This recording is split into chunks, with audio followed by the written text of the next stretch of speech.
بسم اللہ الرحمن الرحیم۔ محترم سامعین، ایمانیات کا جو کورس وحی اور نبوت کے حوالے سے ہم کر رہے ہیں، آج اس کا تیسرا لیکچر ہے، جس میں ہم یہ دیکھیں گے کہ نبی کی اطاعت، اس کی شفاعت اور ختم نبوت کو قرآن مجید کس حیثیت میں پیش کرتا ہے۔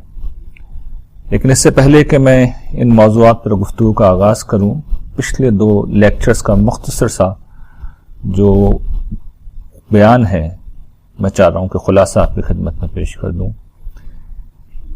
پہلے لیکچر میں ہم نے یہ دیکھا تھا کہ نبی کا کام یا نبوت کے انسٹیٹیوشن کا اصل مقصد ہدایت کا ابلاغ ہے، اور ہدایت کا یہ خدائی نظام 3 سطحوں پر مشتمل ہے۔ اس کی پہلی سطح وہ ہے جس میں انسانی فطرت پر، تکوینی سطح پر، جہاں پر انسانوں کا کوئی عمل دخل نہیں ہوتا، وہاں پر اللہ تعالیٰ ایک اصولی ہدایت کو گویا کہ ہر انسان کی پیدائش کے ساتھ ودیت کر دیتے ہیں۔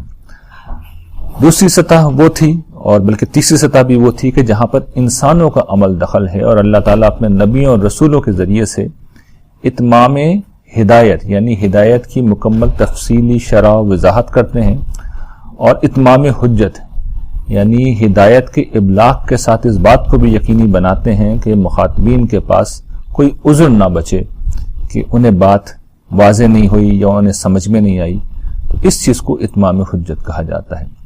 اور یہ بات بھی یہاں پر سمجھ لیجئے کہ اللہ تعالیٰ دنیا کا نظام انہی 2 اصولوں پہ چلاتے ہیں۔ ایک تکوینی معاملہ ہے جس میں وہ فرشتوں کے ذریعے سے پوری دنیا کا نظام چلا رہے ہیں، اس میں ہم آگے چل کے بات کریں گے جب فرشتوں پر ہم گفتگو کریں گے، اور دوسرے وہ انبیاء اور رسولوں کو بھیجتے ہیں اور ان کے ذریعے سے لوگوں سے گفتگو کرتے ہیں اور براہ راست اپنے احکام انسانوں کو دیتے ہیں۔ تو ان دونوں چیزوں کو سمجھ لینا چاہیے، کیونکہ اس تصور کو نہ سمجھنے کی بنا پر بعض مسائل ہیں، ایمانیات میں بعض گمراہیاں ہیں جو پیدا ہو جاتی ہیں۔ دوسرے لیکچر میں ہم نے نبیوں کی خصوصیات کو دیکھا۔ ہم نے یہ دیکھا کہ وہ خدا کے منتخب کردہ بشر ہوتے ہیں جنہیں مخاطبہ الہی کا شرف حاصل ہوتا ہے، انہیں عصمت حاصل ہوتی ہے، ان کی وحی کی مکمل حفاظت کا بندوبست ہوتا ہے، وہ خدا کی ہدایت کا مکمل ابلاغ کرتے ہیں، اور اس مرحلے پر کھڑے ہونے کے لیے ضروری ہے کہ انہیں خود اپنے نبی ہونے کا یقین ہوتا ہے، اپنے غیبی مشاہدات کی بنیاد پر غیبی حقائق کا مشاہدہ انہیں کرایا جاتا ہے، اور ان کے مخاطبین کو بھی ایسے عقلی و فطری دلائل دیے جاتے ہیں جو ان کی سچائی کا ثبوت بن جاتے ہیں۔ یہ بات بھی واضح کی تھی کہ نبی گرچہ بشر ہوتے ہیں لیکن بہترین انسان ہوتے ہیں، اور دنیا کے تمام انسانوں پر انہیں فضیلت حاصل ہوتی ہے، اور یہ ذمہ داری جو کہ غیر معمولی ذمہ داری ہے، تو اس کی ادائیگی کے لیے خدا کا خصوصی قرب انہیں حاصل ہوتا ہے، اور اس کے لیے وہ زبردست عبادت اور ریاضت کا اہتمام بھی کرتے ہیں۔ ایسا نہیں ہوتا کہ لوگ نبوت کو محنت سے خود حاصل کر لیں، لیکن ایک دفعہ نبی بن جائیں تو اس کے بعد بہرحال وہ اضافی طور پر عبادت کر کے خدا کا قرب حاصل کرتے ہیں۔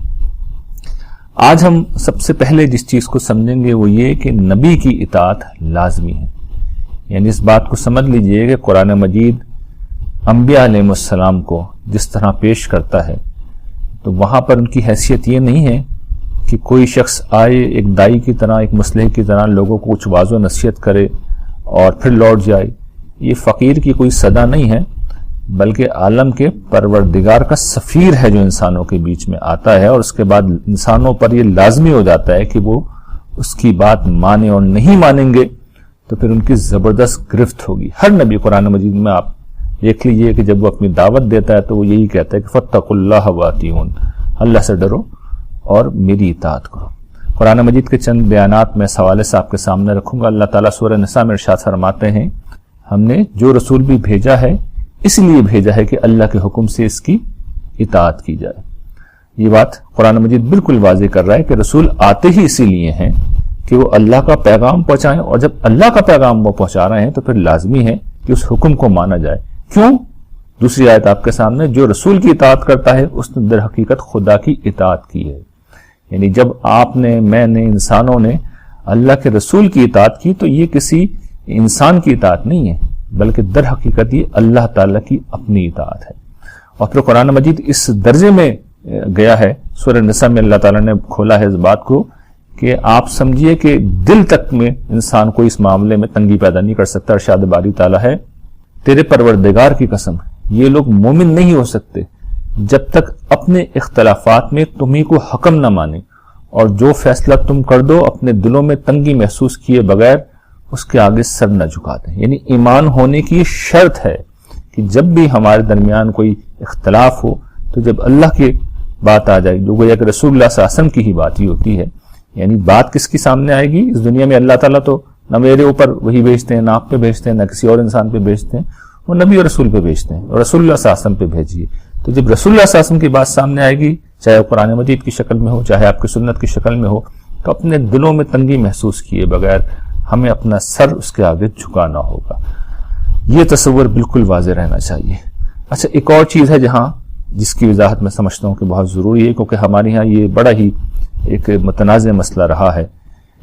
دیکھیے، نبی کی تعظیم اور توقیر بھی ضروری ہے. قرآن مجید اسے لازمی قرار دیتا ہے. ہماری اس معاملے میں بڑا افراط و تفریط ہوا ہے اور یہ ساری ایمانیات کا معاملہ ہے. یعنی ایمانیات میں گمراہی کی ایک شکل تو وہ ہوتی ہے کہ لوگ ایمانیات میں سے کچھ کو نہ مانیں، اور ایک شکل وہ ہوتی ہے کہ اس میں اضافے کریں. تو ایمانیات میں کسی کمی بیشی کی کوئی گنجائش نہیں ہوتی، ان کو بعین ہی بیان کرنا ہوتا ہے، سمجھنا ہوتا ہے، ماننا ہوتا ہے.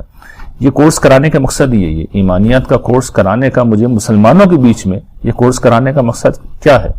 میں کیوں توحید پڑھا رہا ہوں؟ میں نے کیوں آخرت پڑھائی؟ میں نے کیوں نبوت پڑھائی؟ اس لیے کہ قرآن مجید کی بات آپ کے سامنے آئے. اس سے زیادہ آپ کو کچھ نہیں ماننا اور نہ آپ اس میں کوئی کمی کر سکتے ہیں. نہ میں یہ کام کر سکتا ہوں، نہ آپ کر سکتے ہیں. کریں گے تو خدا کی ہاں زبردست قسم کی پوچھ گچھ ہوگی. اچھا، جو مانتے ہیں اس میں ہم کچھ خرابیاں پیدا کرتے ہیں. تو توحید میں خرابی کیا پیدا کرتے ہیں لوگ؟ شرک کی ملاوٹ کر دیتے ہیں، غیر اللہ کی محبت خدا کے مقابلے میں، اس کی عبادت، اس سے مدد مانگنا، یہ سارے کام لوگ کر رہے ہوتے ہیں. تو یہ شرک ہے. اچھا، آخرت میں ہم کیا ملاوٹ کرتے ہیں؟ اس کو غیر مؤثر کرنے کے لیے کیا شیطان راہ دکھاتا ہے؟ شفاعت کا وہ باطل تصور جو مثال کے طور پر اس کی سب سے آئیڈیل شکل ہم دیکھتے ہیں کہ مسیحی حضرات کے یہاں موجود ہے کہ آپ بس مسیح پر ایمان لے آئیں، اس کے بعد وہ جانے اور اللہ تعالیٰ جانے. تو ظاہر ہے کہ یہ بالکل باطل تصور ہے. اسی طریقے سے رسالت کے عقیدے میں بھی کئی طرح سے ہم گمراہیاں پیدا کرتے ہیں اور ساری اقوام نے کی، ہمارے یہاں بھی ہیں. ایک گمراہی غلو ہے، یعنی رسول اللہ صلی اللہ علیہ وسلم کو آپ کی محبت میں، آپ کی عقیدت میں اتنا بڑھیں کہ آپ کو خدا کے اس تکوینی نظام کا حصہ بنانا جس میں گویا کہ اللہ تعالیٰ نظام کائنات چلا رہے ہوتے ہیں. تو اب ہم حضور کے پاس یا اسی طرح دیگر مقدس شخصیات کو گویا کہ مدد ان سے مانگتے ہیں، استمداد جسے کہتے ہیں کہ مدد طلب کرتے ہیں. ان کو ہم حاضر و ناظر سمجھتے ہیں. گویا مختصر یہ کہ ان کو خدائی اوصاف کا حامل سمجھتے ہیں. تو یہ اس کو میں تعبیر کر رہا ہوں کہ خدا کے تکوینی نظام کا حصہ ہم انہیں بناتے ہیں، حالانکہ وہ خدا کے ہدایت کے نظام کا حصہ ہے. وہاں انہیں مرکزی حیثیت حاصل ہے، جیسا کہ ہم نے دیکھا کہ اطاعت کے پہلو سے نبی کے سامنے سر جھکانا ہے. لیکن خدا کے تکوینی نظام میں نبی کی کوئی حیثیت نہیں ہے، کوئی حیثیت نہیں ہے. وہاں صرف ایک ہی ہستی کی حیثیت ہے اور وہ اللہ تعالیٰ ہے. اور اس نظام کو بھی اگر اللہ تعالیٰ چلاتے ہیں تو فرشتوں کے ذریعے سے چلاتے ہیں. اس پہ گفتگو آگے آئے گی. لیکن یہ بات سمجھ لیجئے کہ اس تکوینی نظام میں نہ انبیاء کی کوئی حیثیت ہے اور نہ دیگر انسانوں کی، کیونکہ ہمارے یہ پورے تصورات ہیں کہ کچھ انسان ہوتے ہیں جو اس تکوینی نظام کو چلا رہے ہیں. ایسا کچھ بھی نہیں ہے. یہاں سب انسان ہیں اور سب حالت امتحان کے اندر ہیں. انبیاء کی جو کچھ حیثیت ہے، اہمیت ہے، وہ اس تشریعی نظام میں ہے جہاں پر وحی آتی ہے اور وہاں پر انبیاء علیہ السلام مرکزی حیثیت رکھتے ہیں. تو نبیوں سے مدد مانگنا، دعا مانگنا، اس طرح کے تصورات اصل میں باطل تصورات ہیں. اور قرآن مجید نے نبیوں کو بشر کہہ کے اصل میں اس پہلو کی طرف بھی توجہ دلائی ہے کہ ان کے اندر کسی قسم کا بھی کوئی خدائی وصف موجود نہیں ہے. اسی طریقے سے نبوت کے جو بعض خصائص ہیں، جیسے عصمت ہے، یعنی وہ محفوظ ہوتے ہیں، یا ان کے اوپر وحی آتی ہے، یا جس طرح ہماری یہ کچھ تصورات ہیں کہ الہام ہے، تو ہم ان چیزوں کو دوسروں میں ماننے لگتے ہیں. یعنی عصمت بھی ہم نے انسانوں کے لیے مان لی، غیر انبیاء کے لیے مان لی. الہام کو بھی ہم نے غیر انبیاء کے لیے مان لیا. یہ ہم آگے چل کے دیکھیں گے کہ عصمت بھی ان کے لیے خاص تھی. ہم نے یہ تو خیر پہلے دیکھا ہے، لیکن یہ بات میں ختم نبوت میں واضح کروں گا کہ عصمت کا سلسلہ اور الہام کا سلسلہ، وحی کا سلسلہ سب ختم ہو گیا. تو اس بات کو بھی سمجھ لیجیے. اور تیسری چیز کیا ہوتی ہے؟ وہ یہ کہ جو نبیوں کے معاملے میں گمراہی لوگ اختیار کرتے ہیں کہ ان کی بے توقیری کرتے ہیں، گستاخی کرتے ہیں ان کی حضور، اور ان کی طرف وہ اوصاف منسوب کرتے ہیں جو ایک نبی تو کجا ایک اعلیٰ انسان میں بھی نہیں ہو سکتے۔ تو قرآن مجید نے اس معاملے کو بھی واضح کیا ہے کہ انبیاء کی تعظیم و توقیر یہ بھی مطالبات میں سے۔ اللہ تعالیٰ سورہ فتح میں ارشاد فرماتے ہیں اِنَّا أَرْسَلْنَاكَ شَاهِدًا وَمُبَشِّرًا وَنَذِيرًا، اے نبی ہم نے آپ کو گواہی دینے والا، خوشخبری سنانے والا اور خبردار کرنے والا بنا کر بھیجا ہے۔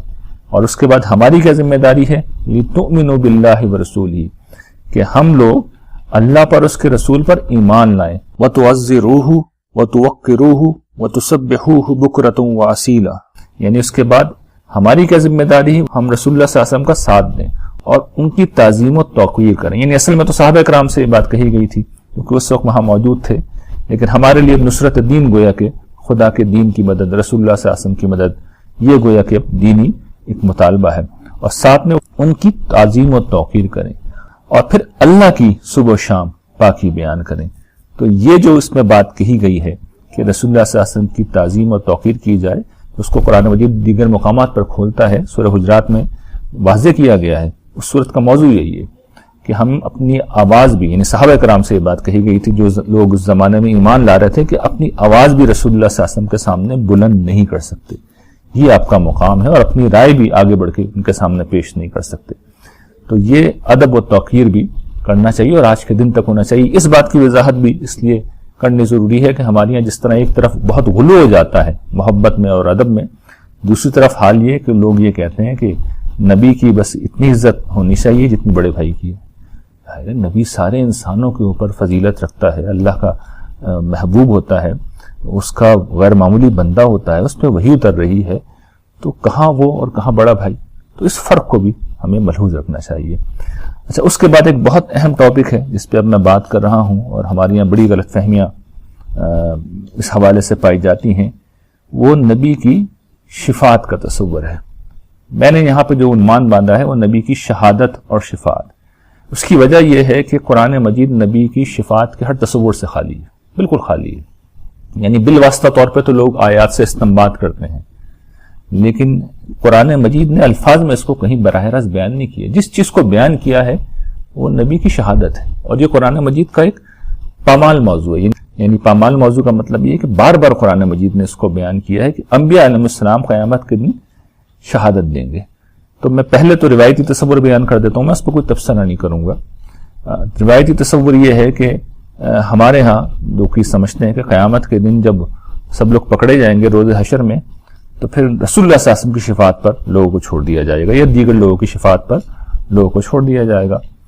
اور یہ گویا کہ ان کا تصور ہے کہ جس طرح دنیا میں سفارش ہو جاتی ہے وہاں پہ بھی سفارش ہو جائے گی۔ میں اس پہ کوئی تبصرہ نہیں کر رہا، میں صرف ایک بات اس میں توجہ دلا رہا ہوں کہ اگر اس تصور کو بعین ہی مان بھی لیں، جس طرح لوگ بیان کرتے ہیں بعین ہی مان بھی لیں، تب بھی یہ بات تو مسلمہ ہے کہ یہ شفاعت کب ہوگی؟ جب آپ پکڑے جائیں گے، جب خوار و خراب ہو رہے ہوں گے۔ بھائی نبی کی اصل دعوت تو بالکل سادہ ہے کہ ایمان لاؤ، عمل صالح کرو، اور موت کے وقت ہی آپ کو جنت کی خوشخبری دے دی جائے گی۔ حشر میں آپ کو ہر طرح کی سختی سے بچا لیا جائے گا۔ قرآن مجید دیکھیے اس کو بیان کرتا ہے اور بالکل واضح بیان کرتا ہے۔ سورہ حامیم سجدہ میں اللہ تعالیٰ ارشاد فرماتے ہیں ان الذین قالوا ربنا اللہ ثم استقاموا، وہ لوگ جو اللہ پر ایمان لائے اور اس پر ثابت قدم رہے، تتنزل علیہم الملائکہ، ان پر فرشتے نازل ہوں گے۔ یہ کس وقت کا ذکر ہے؟ جس وقت لوگ میدان حشر میں دوسرا سور پھونکے جانے کے وقت اٹھائے جائیں گے، یہ اس وقت کا ذکر ہے۔ میں بتاؤں گا کیسے ثابت ہو رہا ہے ان آیتوں سے کہ اس وقت کا ذکر ہے۔ اور کیا خوشخبری دیں گے؟ اللہ تخافوا ولا تحزنوا، تمہیں نہ کوئی خوف ہے نہ کوئی اندیشہ، وابشروا بالجنۃ التي كنتم توعدون، اور تمہارے لیے اس جنت کی خوشخبری ہے جس کا تم سے وعدہ کیا جاتا تھا۔ یہ جو جملہ ہے نا کہ کنتم توعدون، جس کا وعدہ تم سے کیا جاتا تھا، یعنی یہ لفظ بتا رہا ہے کہ اصل میں یہ پاسٹ کا ایک واقعہ تھا۔ تو خوشخبری کب دی گئی تھی؟ وہ تو اس دنیا میں دی گئی تھی۔ اچھا، جنت کا یہ ذکر ہو نہیں سکتا اس لیے کہ جنت کا تو خوشخبری دی جا رہی ہے۔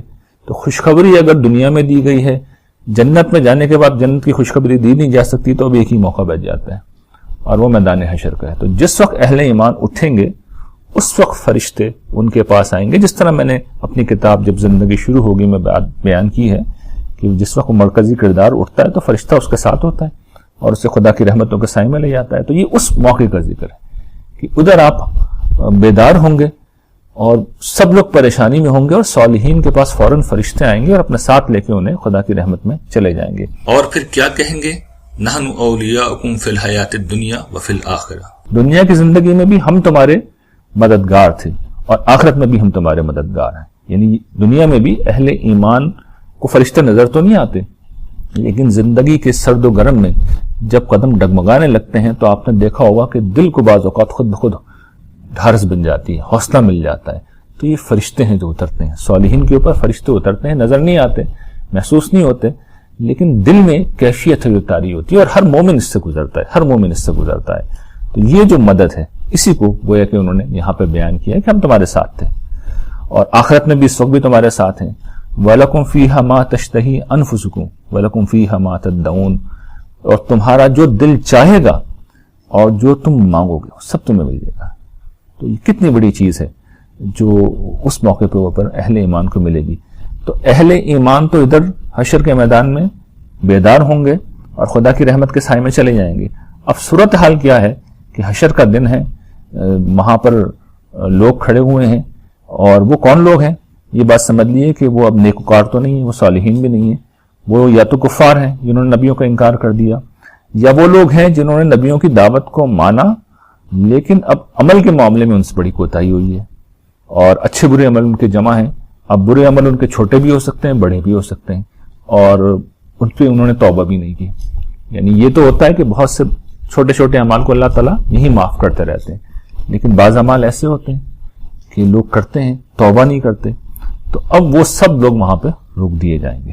یعنی جو صالحین ہیں وہ پہلے مرحلے پہ چلے گئے، انبیاء، صدیقین، شہداء، صالحین سب چلے گئے. اب صرف وہ لوگ رہے ہیں جن کے اچھے برے اعمال جمع ہیں یا بالکل منکر ہیں. یہ وہ وقت ہوگا جب حشر کے اندر ایک وقت گزرنے کے بعد پھر جب باقاعدہ سلسلہ شروع ہوگا تو قرآن مجید ایک اصولی بات بیان کرتا ہے جو جگہ جگہ قرآن مجید نے بات بیان کی ہے کہ انبیاء کی گواہی ہوگی. انہیں ان کے بلا کے پوچھا جائے گا کہ آپ نے لوگوں کو کیا کہا اور لوگوں نے جواب میں آپ سے کیا کہا. ایک مقام میں آپ کے سامنے رکھ رہا ہوں، سورہ اعراف میں اللہ تعالیٰ ارشاد فرماتے ہیں فَلَنَسْأَلَنَّ الَّذِينَ أُرْسِلَ إِلَيْهِمْ وَلَنَسْأَلَنَّ الْمُرْسَلِينَ فَلَنَقُصَّنَّ عَلَيْهِمْ بِعِلْمٍ وَمَا كُنَّا غَائِبِينَ. مطلب یہ ہے کہ ہم ان لوگوں سے بھی جن کی طرف رسول بھیجے گئے ان سے بھی پوچھ کے رہیں گے اور ہم رسولوں سے بھی پوچھیں گے اور ہم خود بتا دیں گے، پوری کہانی ہم سنا دیں گے. یعنی ایسا نہیں ہے کہ ہم کہیں غائب تھے، ہم سب دیکھ رہے تھے. یعنی اللہ تعالیٰ تو سب ہر چیز سے واقف ہیں. رسول ہو سکتا ہے کہ کسی شخص کے ریئیکشن سے آگاہ ہوں، کسی کے ریئیکشن سے آگاہ نہ ہوں، کسی کے دل کا حال ظاہر ہے وہ نہیں جانتے. اسی طریقے سے جو لوگ ہیں وہ اپنا احوال جانتے ہیں، اکثر بھول بھی جاتے ہیں. اللہ تعالیٰ کو ہر چیز معلوم بھی ہے اور وہ کچھ بھولتا بھی نہیں ہے. تو کوئی چیز پوشیدہ نہیں رہے گی اور یہ گواہی ہوگی اور ہر قوم کے اوپر، ہر گروہ کے اوپر یہ گواہی ہوگی. قرآن مجید نے اس کو بیان کیا کہ جس وقت یہ گواہی ہوگی تو مجرموں کے لیے تو وہ بڑا بدبختی کا وقت ہوگا کیونکہ اس کے ساتھ ہی ان کا فیصلہ ہو جائے گا، آخری خوب بھی ان کی ختم ہو جائے گی. اللہ تعالیٰ سورہ نساء میں ارشاد فرماتے ہیں فَكَيْفَ إِذَا جِئْنَا مِنْ كُلِّ أُمَّةٍ بِشَهِيدٍ وَجِئْنَا بِكَ عَلَىٰ هَٰؤُلَاءِ شَهِيدًا يَوْمَئِذٍ يَوَدُّ الَّذِينَ كَفَرُوا وَعَصَوُا الرَّسُولَ لَوْ تُسَوَّىٰ بِهِمُ الْأَرْضُ وَلَا يَكْتُمُونَ اللَّهَ حَدِيثًا. اس وقت کیا حال ہوگا جب ہم ہر امت میں سے ایک گواہ اٹھائیں گے اور تمہیں ان لوگوں کے اوپر گواہ کے طور پہ پیش کریں گے. اس روز وہ لوگ جنہوں نے کفر کیا اور رسول کی نافرمانی کی وہ یہ چاہیں گے کہ کاش یہ زمین ان کے اوپر سے برابر کر دی جائے اور اللہ سے اپنی کوئی بات نہیں چھپا سکیں گے. یعنی مٹی میں مل جانا چاہیں گے، ختم ہونا چاہیں گے. اس لیے کہ جس وقت رسولوں کی گواہی پیش ہوگی کہ ہم نے انہیں توحید کی طرف بلایا تھا، اعمال صالح کی طرف بلایا تھا، اور ان کا حال یہ ہوگا کہ انہوں نے تو توحید کا انکار کر دیا، رسولوں کا انکار کر دیا، اپنی خواہشات کے پیچھے چلتے رہے، اپنے تعصبات کے پیچھے چلتے رہے. تو ان کی خواہش ہوگی کہ وہ مر جائیں اس وقت، لیکن موت کہاں ہے؟ سامنے بس جہنم ہے. تو یہ انجام ہوگا. اچھا، دوسری طرف یہ جو شہادت ہے یہ اب ان لوگوں کے لیے بڑی ہی غیر معمولی سمجھے تائید ہوگی جن لوگوں نے اپنے آپ کو توحید پہ قائم رکھا اور اعمال صالح میں سے ایک بڑا حصہ وہ ادا کرتے رہے. یا موٹے موٹے گناہوں سے بچتا رہے، اس لیے کہ یہ بات طے ہو جائے گی کہ انہوں نے مجموعی طور پہ پیروی کی تھی، ان سے بلنڈرز ہوئے، ان سے غلطیاں ہوئیں، لیکن جتنی دیر وہ حشر میں کھڑے رہیں گے گویا کہ یہ ان کے لیے معافی کا ذریعہ بن گیا، تو اس کے ساتھ ہی پھر ان سارے لوگوں کو فارغ کر دیا جائے گا، اور پھر درجہ بدرجہ یہ سب کچھ ہوگا، یعنی جس کے جتنے سنگین گناہ ہوں گے اس کو اتنی دیر کے لیے وہاں روکا جائے گا، اور اس شہادت کے نتیجے میں یہ شہادت ان لوگوں کے لیے شفاعت بنتی چلی جائے گی۔ اس کو آپ تفصیل سے سمجھنا ہے تو میری کتاب جب زندگی شروع ہوگی میں پڑھنے، وہ اصل میں سب اسی تصور پہ لکھی گئی ہے کہ شہادت ہے جو پیش ہو رہی ہے، شہادت کس پہ ہو رہی ہے کہ بھئی یہ اعمال بتائے گئے تھے، اچھا اب دیکھا جائے گا کس کس کے پاس وہ اعمال موجود ہیں، تو باعتبار نتیجہ یہ شہادت جو ہے وہ شفاعت بنتی چلی جائے گی، اور یقیناً انبیاء اپنے منہ سے بھی درخواست کریں گے، لیکن وہ میں آگے بتاؤں گا ان کے درخواست کا طریقہ کیا ہوگا، اور اس کے بارے میں اب دیکھیں قرآن مجید نے ایک آیت کے اندر سورہ زخرف کے اندر بالکل کھول دیا اس پورے معاملے کو کہ شہادت و شفاعت ایک ہی چیز ہے، یہ کوئی الگ الگ چیز نہیں ہے۔ سورہ زخرف میں اللہ تعالیٰ آیت 43 میں ارشاد فرماتے ہیں وَلَا يَمْلِكُ الَّذِينَ يَدْعُونَ مِن دُونِهِ الشَّفَاعَةَ، اللہ کو چھوڑ کر جنہیں یہ پکارتے ہیں وہ شفاعت کا کوئی اختیار نہیں رکھتے ہیں، إِلَّا مَنْ شَهِدَ بِالْحَقِّ وَهُمْ يَعْلَمُونَ، ہاں جو حق کی شہادت دیں گے اور وہ اس کو جانتے بھی ہوں گے، یعنی یہاں وہ چیز بالکل واضح ہو گئی ہے کہ پرسنلی اگر کسی کے بارے میں کوئی بات کہی جا سکے گی تو علم کی بنیاد پہ کہی جائے گی، اور یہ کیا چیز ہوگی وہ اصل میں شہادت دے رہے ہوں گے۔ اس کو بھی اگر آپ کو سمجھنا ہے تو میں نے جب زندگی شروع ہوگی کے اندر جو ایک کردار ہے جمشید، مرکزی کردار کا بیٹا جمشید ہے، اس کی ماں اس کے حق میں آ کے گواہی دیتی ہے کہ اس نے میری بہت خدمت کی تھی، تو اللہ تعالیٰ نے پھر کیا کیا کہ اس کو لے لیا، یعنی اس کے کسی جرم کو اس موقع پہ پیش نہیں کیا کیونکہ معاف کرنے کا فیصلہ کر چکے تھے، تو جب جس کو وہ معاف کرنا چاہیں گے اس حوالے سے پھر وہ کسی نہ کسی ایسے شخص کو بلائیں گے جو آ کے اس شخص سے حق میں شہادت دے گا، یہ شہادت شفاعت بن جائے گی، اور انبیاء علیہ السلام کی شفاعت جو ہوگی ان کی شہادت ہوگی، کیونکہ وہ جو بات کہیں گے اس کا نتیجہ یہ نکلے گا کہ اللہ تعالیٰ کو تو پتہ ہے ان کے نامہ اعمال میں لکھا ہوا ہے کہ نبی یہ شہادت دے رہے ہیں کہ نماز پڑھو، میں نے کہا تھا کہ نماز پڑھو، اس شخص سے نامہ اعمال میں لکھا ہوا ہے کس نے نماز پڑھی، نبی یہ کہیں گے کہ میں نے کہا تھا کہ والدین کے ساتھ اس نے سلوک کرو، اس کا نامہ اعمال میں لکھا ہوا ہے کہ اس نے والدین کی خدمت کی، اب گناہوں کو نہیں دیکھیں گے اللہ تعالیٰ، یعنی گناہ زیر بحث نہیں آئیں گے وہاں پہ، تو یہ زیر بحث نہ آنے کا مطلب یہ ہے کہ معاف کرنے کا فیصلہ کر چکے ہیں اللہ تعالیٰ۔ اور اس پورے منظر کو اگر آپ نے سمجھنا، جو کچھ بھی میں نے تفصیل بتائی ہے قرآن نے ایک مقام میں ہر چیز کو جمع کر دیا، حضرت عیسیٰ علیہ السلام کی گواہی قرآن مجید نے پیش کی، اس پورے تصور کو آپ وہاں پہ دیکھ سکتے ہیں۔ دیکھیں وہاں پہلے سلسلہ کلام جب شروع ہوتا ہے سورہ مائدہ کے اختتام پہ، تو وہاں پہلی چیز اللہ تعالیٰ یہ کہتے ہیں جو میں نے شروع میں بیان کی تھی، یوم یجمع اللہ الرسل فیقول ماذا اجبتم قالوا لا علم لنا انک انت علام الغیوب، اس دن کے بارے میں اللہ تعالیٰ ذکر کر رہے ہیں کہ جب اللہ تعالیٰ رسولوں کو جمع کریں گے اور ان سے پوچھیں گے یہ لوگوں نے تمہیں کیا جواب دیا تھا، یعنی دعوت آپ نے تو توحید کی دی نا، آپ نے آخرت کی دعوت دی، عمل صالح کی دعوت دی، تو آپ کو کیا جواب ملا؟ اچھا قرینے سے معلوم یہ ہوتا ہے کہ یہ اصل میں ان کے معاصرین کا ذکر نہیں ہو رہا، بلکہ رسولوں کی اس امت کا ذکر ہو رہا ہے جو بعد میں آئے گی، یعنی ہمارے جیسے لوگوں کا ذکر ہو رہا ہے۔ اصل میں یہ سوال ان کے بارے میں اب اللہ تعالیٰ کر رہے ہیں، یعنی ایک تو معاصرین کے بارے میں کریں گے، اور وہاں تو نبی چونکہ براہ راست ایک شخص کو جانتا ہوگا تو انڈیویجول گواہی بھی دیں گے، انڈیویجول گواہی بھی دیں گے، انبیاء کہ یہ ابو جہل تھا، اس نے یہ کیا تھا، ابو لہب نے یہ کیا تھا، یہ ابو بکر تھے، یہ عمر تھے، ظاہر ہے کہ ان کے حق میں پازیٹیو بات کہیں گے اور ان کے حق میں نیگیٹو بات کہیں گے، تو جو مقربین تھے اس طرح کے صحابہ کرام تھے ان کے حق میں کہا جائے گا کہ میں اس شخص کو جانتا ہوں، اس کو میں نے دعوت دی، یہ ابو بکر ہیں، یہ عمر ہیں، یہ عثمان ہیں، یہ علی ہیں، یہ طلحہ ہیں، زبیر ہیں، انہوں نے اس طرح میرا ساتھ دیا، اور جو ابو جہل ہیں، ابو لہب ہیں، عتبہ ہے، شیبہ ہے، تو یہ سارے مجرموں کے حق میں وہ بتائیں گے کہ انہوں نے کیا کیا۔ لیکن جو بعد میں آنے والے ہیں اب یہ ذکر ان کا ہو رہا ہے، کیونکہ جواب کیا دیا انبیاء نے، انک انت علام الغیوب لا علم لنا، ہمیں نہیں پتا، آپ ہی غیب کا علم جانتے ہیں۔ تو یہاں سے یہ سلسلہ کلام شروع ہو رہا ہے، اور اس کے بعد اب اللہ تعالیٰ دیکھیں جو سوال کر رہے ہیں، اس سے یہ بات مزید واضح ہو جائے گی، جو حضرت عیسیٰ سے اللہ تعالیٰ اب جو سوال کر رہے ہیں، وَإِذْ قَالَ اللَّهُ يَا عِيسَى ابْنَ مَرْيَمَ أَأَنْتَ قُلْتَ لِلنَّاسِ اتَّخِذُونِي وَأُمِّيَ إِلَٰهَيْنِ مِن دُونِ اللَّهِ، اے عیسیٰ ابن مریم، یاد کرو اس وقت کو جب اللہ تعالیٰ حضرت عیسیٰ سے پوچھیں گے، اے عیسیٰ ابن مریم کیا تم نے ان لوگوں سے کہا تھا کہ مجھے چھوڑ کے اپنی ماں کو اور اپنے آپ کو تم جو ہے معبود تم نے ٹھہرایا تھا ان کی نظروں میں. تو وہ کہیں گے قال سبحانک، پروردگار تو پاک ہے، ما یکون لی ان اقول ما لیس لی بی حق، میرا کیا کام ہے کہ میں کوئی اس طرح کی بات کہوں جس کے کہنے کا مجھے حق نہیں ہے. ان کنت قلتہ فقد علمتہ، ایسا میں نے کچھ کہا ہوتا تو آپ کو پتہ چل جاتا. تعلم ما فی نفسی ولا اعلم ما فی نفسک، پروردگار جو میرے جی میں ہے تو جانتا ہے اور جو تیرے دل میں ہے میں نہیں جانتا. انک انت علام الغیوب، اور غیب کا علم صرف تجھی کو ہے. اب یہ بھی انہوں نے بھی وہی بات کی، انہوں نے بھی بالکل وہی بات کی، جو کچھ بھی ہوا پروردگار میرے پیچھے ہوا، میں تو یہ بات کہہ کے گیا تھا جو آگے آ رہی ہے اور میں نے کوئی ایسی بات نہیں کی. اب وہ بتائیں گے میں نے کیا کہا تھا.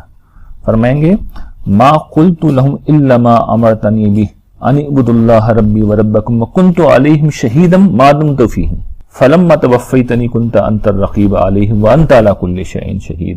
وہ کہیں گے پروردگار میں نے تو ان سے وہی کچھ کہا تھا جس کا تو نے مجھے حکم دیا تھا، اور وہ یہ کہ اللہ کی عبادت کرو جو میرا اور تمہارا رب ہے، اور جب تک میں ان کے بیچ میں رہا میں اسی چیز کے اوپر قائم رہا، اسی کی گواہی دیتا رہا، اور جب تو نے مجھے اٹھا لیا اس کے بعد تو ہی ان کا نگران تھا اور تو ہر چیز پر گواہ ہے پروردگار، ہر چیز سے واقف ہے. اور پھر فرمائیں گے اب یہ دیکھیے اب وہ آخری آیت وہ حصہ ہے جو ان کی اصل میں شفاعت ہے، جو اپنی طرف سے درخواست کریں گے، اس لیے کہ نبی تو بمنزلہ باپ کے ہوتا ہے. اب وہ بڑے ہی سلیقے سے، اس لیے کہ انہیں پتا ہے انہوں نے شرک کیا ہے تو کوئی بات وہ کہہ نہیں سکتے، اس لیے کہ اللہ تعالیٰ نے شرک کو معاف نہیں کرنا ہے. ان اللہ لا یغفر ان یشرک بہ، اللہ تعالیٰ بس شرک ہی کو معاف نہیں کریں گے، یہ اصول بتا دیا انہوں نے.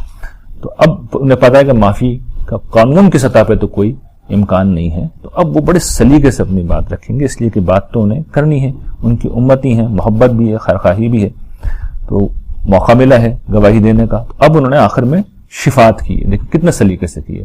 وہ کہتے ہیں ان تعذبہم فانہم عبادک، پروردگار اگر تو انہیں، اب دیکھیے اسلوب کیا ہے اگر کا، بالکل انہوں نے اپنے اوپر سے سارا بلیم ہٹا دیا کہ ان کی پکڑ نہ ہو. اگر تو عذاب دے گا تو پروردگار یہ تیرے بندے ہیں، میرے تو امت ہی ہیں نا، مجھے محبت آ رہی ہے، تجھے اپنے بندوں سے کتنی محبت ہے، لیکن اپنی محبت کے باوجود تو عذاب دے رہا ہے، تو پھر اس کا مطلب یہ اتنے لاخیرے ہیں کہ پھر یہ مستحق ہی نہیں ہے. تو میں کچھ نہیں بول رہا، اس لیے کہ میرے تو امت ہی ہیں، تیرے بندے ہیں، تجھے زیادہ محبت ہے. ان تعذبہم فانہم عبادک. اور پھر اگلی بات وہ ہے جو اصل میں سفارش ہے، لیکن بہت سلیقے سے. پہلی چیز بھی سفارش ہے، لیکن دوسری چیز میں تو انہوں نے کمال کر دیا. فرماتے ہیں وَإِن تَغْفِرْ لَهُمْ فَإِنَّكَ أَنْتَ الْعَزِيزُ الْحَكِيمُ. لیکن اگر تو معاف کر دے تو پروردگار تو عزیز ہے، تو بادشاہ ہے، تو اس سے کس سے پوچھ لینا ہے، تو اس سے کس نے آ کے پوچھ لینا ہے، کون جواب طلب کرے گا، کوئی نہیں کر سکتا. اور بات اگر قانون کی ہے تو حکیم بھی ہے، کوئی نہ کوئی راستہ نکال لے گا. تو یہ بڑے سلیقے سے انہوں نے جو کہہ سکتے تھے اس موقع پر وہ انہوں نے کہہ دیا. یعنی یہ بہت ہی خوبصورت قرآن مجید کے مقامات میں سے. ظاہر ہے کہ اگر وہ توحید کے اوپر قائم ہوتے تو الفاظ بڑے مختلف ہوتے حضرت عیسیٰ کے. تو جو لوگ توحید پہ قائم ہیں ان کے حق میں تو شفاعت کے لیے کہا جا سکتا ہے نا پروردگار کم سے کم توحید میں تو انہوں نے میری بات مانی ہے، سب سے بڑی چیز توحید ہے. لیکن یہاں تو وہ بھی نہیں تھا. تو دیکھیے وہاں پہ بھی انہوں نے کمال طریقے سے گیند جو ہے اللہ تعالیٰ کے کورٹ میں ڈال دی ہے کہ آپ فیصلہ کر لیں، لیکن آپ دیکھ لیجئے کہ آپ عذاب دیتے ہیں تو بہرحال آپ بہت محبت کرنے والے ہیں، اور اگر معاف کرنا چاہیں تو آپ کو کوئی روک نہیں سکتا، آپ سے کس نے پوچھ لینا ہے. تو یہ تصور اگر واضح ہے تو خلاصہ اب میں کر دوں کہ ایک چیز تو یہ کہ شفاعت کے آسرے پہ اگر کوئی شخص قیامت کے دن بیٹھا ہوا ہے تو وہ کسی بھی تصور کو مانے، چاہے میں جو بات بیان کر رہا ہوں اس کو مانے، چاہے وہ اس تصور کو مانے. بات یہ ہے کہ پھنسے گا بری طرح، قیامت کے دن پکڑ ہو جائے گی. یعنی حشر کے میدان میں ہزاروں لاکھوں سال ہو سکتا ہے کھڑے رہنا پڑے. تو یہ کون سا اچھا طریقہ ہے بھائی؟ ایمان لائیے، عمل صالح کیجیے، نجات پائیے، سادہ بات ہے، اس میں کیا مسئلہ ہے. اور دوسرا یہ کہ جتنی کچھ بھی شفاعت ہوگی وہ اعمال پہ ہوگی. یعنی یہ نہیں ہو سکتا اللہ تعالیٰ کے حضور کھڑے ہوگا کہ میرا آدمی اللہ تعالیٰ سے چھوڑ دیجیے. سوال ہی نہیں ہے، کسی کی مجال ہی نہیں ہے کہ اللہ کے حضور کچھ بول سکے. جو بولے گا اللہ کے اذن سے، اجازت سے بولے گا، جو بولے گا علم کی بنیاد پہ بولے گا، حق بات کہے گا، ایک لفظ اضافی نہیں نکال سکتا. احادیث میں جو کچھ آیا ہے اسے اسی پس منظر میں سمجھنا چاہیے. آخری چیز جسے اب ہمیں سمجھ لینا چاہیے وہ ختم نبوت کا مسئلہ، اور اس کے ساتھ ہی نبوت کی ڈسکشن ختم ہو جائے گی. دیکھیے ختم نبوت کی عقلی توجیہ بھی بالکل واضح ہے. اس کی وجہ یہ ہے کہ نبی کس لیے آتا؟ وہ اصلاح کرنے نہیں آتا، وہ بگاڑ کو دور کرنے بھی نہیں آتا. ہر قوم میں بھی نبی بھی نہیں آئے. حضرت ابراہیم کے بعد تو ہم جانتے ہیں کہ باقی قوموں میں نبی آنے ہی بند ہو گئے تھے. تو کوئی وجہ بھی نہیں ہے. اور ہدایت کی جو اصل ابلاغ کی وجہ ہوتی ہے میں شروع میں بیان کر چکا ہوں. نبی یا تو اس لیے آتا ہے کہ دنیا میں ہدایت کہیں موجود ہی نہیں ہے، تو وہ آتا ہے اور کم سے کم ایک قوم میں تو ہدایت پوری طرح محفوظ کر دیتا ہے. یعنی یہ ایک کام ہے جو نبی کرتا ہے. اسے اتمام نعمت، اتمام ہدایت ہم نے کہا تھا. اور دوسرا کس لیے آتے ہیں انبیاء؟ جب وہ رسول بن کے آتے ہیں تو اتمام حجت کے لیے آتے ہیں، کہ وہ آخری دلیل بھی لوگوں کو مل جائے کہ باقی انسانیت میں حجت قائم ہو جائے کہ نہیں بھائی یہ جو آئے تھے بالکل صحیح کہہ رہے تھے، قطع عذر جسے میں کہتا ہوں، جسے اتمام حجت ہم کہہ رہے ہیں. تو آپ دیکھیے قرآن مجید میں دونوں چیزیں مل جائیں گی آپ کو. قرآن مجید محفوظ کتاب ہے، اِنَّا نَحْنُ نَزَّلْنَا الذِّكْرَ وَإِنَّا لَهُ لَحَافِظُونَ. رسول اللہ صلی اللہ علیہ وسلم کی پوری داستان کو جو اتمام نعمت بھی ہے اور اتمام حجت بھی، اتمام ہدایت بھی ہے اور قطع عذر بھی، اس کو قرآن مجید میں محفوظ کر دیا گیا. فطرت پہلے سے ہی موجود ہے. تو ہدایت کی جو بھی اسکیم ہے اللہ تعالیٰ کی وہ ہمارے پاس ہے. اس کے بعد کسی نئے نبی نے آ کے کیا کرنا ہے؟ اچھا قرآن مجید نے اس کو عقلی طور پہ نہیں چھوڑا، اس کو واضح کر دیا. صریح فیصلہ ہے قرآن مجید کا، محمد تمہارے مردوں میں سے کسی کے باپ نہیں ہے مگر وہ اللہ کے رسول اور خاتم النبیین ہیں، اور اللہ ہر چیز کا علم رکھنے والا ہے. اس آیت میں خاتم کا لفظ استعمال ہوا ہے جس کے عربی زبان میں دو ہی مطلب ہو سکتے ہیں. ایک جسے ہم انگریزی میں کہتے ہیں سیل. سیل کیا ہوتی ہے؟ مہر. مہر کا مطلب کیا ہوتا ہے کہ کسی چیز کے اوپر جب سیل لگ گئی، مہر لگ گئی، تو اب نہ کچھ اندر آ سکتا ہے نہ باہر نکل سکتا ہے. یہ آخری چیز ہوتی ہے. دکان کو ہم کہتے ہیں سیل کر دیا، مطلب یہ ہے کہ اب کچھ نہیں ہو سکتا، اینڈ ہے، کہانی یہاں پہ ختم ہو چکی ہے. کچھ اضافہ ہو سکتا ہے نہ کمی ہو سکتی ہے. تو رسول اللہ صلی اللہ علیہ وسلم اگر خاتم ہے، نبیوں کے خاتم ہیں، تو پھر اس کا مطلب یہ ہے کہ آپ کے بعد کوئی نبی نہیں آ سکتا. اس سلسلے کے اوپر اب سیل لگ چکی ہے. اس کا دوسرا ممکنہ مطلب جو ہو سکتا ہے، جو گرچہ مراد نہیں ہے اس سلسلہ کلام میں، بالکل مراد نہیں ہے، لیکن فرض کر لیں اس کا مطلب اگر لے لیں تو اس کا مطلب ہوتا ہے سرٹیفیکیشن. یعنی آپ خط لکھتے ہیں، اس کے آخر میں اپنی سیل لگا دیتے ہیں، مہر لگا دیتے ہیں. تو اس میں بھی پھر یہ ہونا چاہیے تھا کہ رسول اللہ صلی اللہ علیہ وسلم بیان کریں کہ حضور کے بعد کوئی نبی آئے گا، اس لیے کہ جو حضور سے پہلے نبی ان کو تو ہم اسی وجہ سے نبی مانتے ہیں کہ حضور نے کہا ہے. کسی بعد والے نبی کے بارے میں بھی حضور کو بتانا چاہیے تھا. اچھا اللہ تعالیٰ کی حکمت کا تقاضا کہ حضور کی زندگی میں یہ مسئلہ کھڑا ہو گیا، یعنی نبوت کے مدعین حضور کے زمانے میں پیدا ہو گئے، تو یہ مسئلہ پوری طرح زیر بحث آ گیا. حضور نے بھرپور تردید کی ہے، احادیث بھری ہوئی ہیں. اب ایک جگہ حضور یہ بات نہیں کہہ رہے کہ کوئی آنے والا آئے گا. یعنی حضور کو یہ کہہ دینا چاہیے تھا نا کہ بھئی یہ مسلمہ کذاب تو نبی نہیں ہے، لیکن بعد میں ایک آئے گا، 1400 سال بعد ایک آئے گا. تو حضور کو بتا دینا چاہیے تھا اس موقع پہ. کچھ بھی نہیں ہے، نہ قرآن میں نہ حدیث میں کوئی ہے ہی نہیں چیز. اور پھر قرآن مجید نے ضمنی طور پہ بھی یہ اس حق کے حق میں ایک دلیل ہے، نجات کا جو معیار پیش کیا ہے، جیسے قرآن کے آغاز میں ہی ہے والذین یؤمنون بما انزل الیک وما انزل من قبلک وبالآخرۃ هم یوقنون اولئک علی ھدی من ربہم واولئک هم المفلحون. دیکھیے جنت کی گارنٹی کر رہے ہیں اللہ تعالیٰ. یہ لوگ ہیں جو ہدایت پر ہیں تمہارے رب کی طرف سے، اپنے رب کی طرف سے، اور وہ جنت کی فلاح پائیں گے. ایمان کس چیز پہ رکھتے ہیں؟ جو آپ پہ نازل ہوا ہے، جو آپ سے پہلے نازل ہوا ہے. بعد والے کا کوئی ذکر ہی نہیں، کوئی ذکر ہی نہیں. اور پورے قرآن میں جگہ جگہ یہی اسلوب ہے، جہاں بھی ایمان کا ذکر ہوگا وحی کے حوالے سے، وحی پر ایمان یا انبیاء پر ایمان، یا تو حضور کا ذکر ہوگا یا حضور سے پچھلے ہوگا. تو میں ایک سوال کرتا ہوں، میں ایک بہت سادہ سا سوال کرتا ہوں کہ بھئی یہ نبوت کو میں اور آپ کیوں مانتے ہیں؟ ہماری دلچسپی کیا ہے؟ جنت میں جانا نا، فلاح پانا. تو قیامت کے دن پیش ہو کر ہم کہہ دیں گے اللہ تعالیٰ کی بارگاہ میں یہ آپ نے کہا تھا، حضور پہ ایمان لاؤ یا ان سے جو پچھلی وحی ہے اس پہ ایمان لے آئے. تو نئی نبوت آپ نے اگر بھیجی ہے تو قرآن مجید تو اس کی تردید کر رہا ہے. مجھے تو جنت میں جانے کے لیے کسی نئی نبوت کو ماننے کی ضرورت ہی نہیں ہے. قرآن مجید بالکل واضح ہے، اگر آپ نے جنت میں جانا ہے تو نئی نبوت کو ماننے کی ضرورت کیا ہے؟ پچھلی نبوتوں سے کام ہو رہا ہے، پچھلے ایمان سے کام ہو رہا ہے. تو یہ بھی بالکل کامن سینس کی بات ہے. تو یہ کچھ موٹی موٹی باتیں تھیں جو میں نے اس حوالے سے آپ کے سامنے رکھ دی، کیونکہ اس پہ تو بہت لوگوں نے اہل علم میں لکھا ہے اور بہت زیادہ تفصیل کی گئی ہے. اس کے ساتھ ہی نبیوں پر ایمان کے معاملے میں گفتگو کا سلسلہ اب ختم ہوا. انشاءاللہ اگلے لیکچر میں ہم کتابوں پر ایمان اور فرشتوں پر ایمان کا جائزہ لیں گے، جو اصل میں اسی نبوت کے انسٹیٹیوشن کا ایک جزوی حصہ ہے. وآخر دعوانا ان الحمدللہ رب العالمین.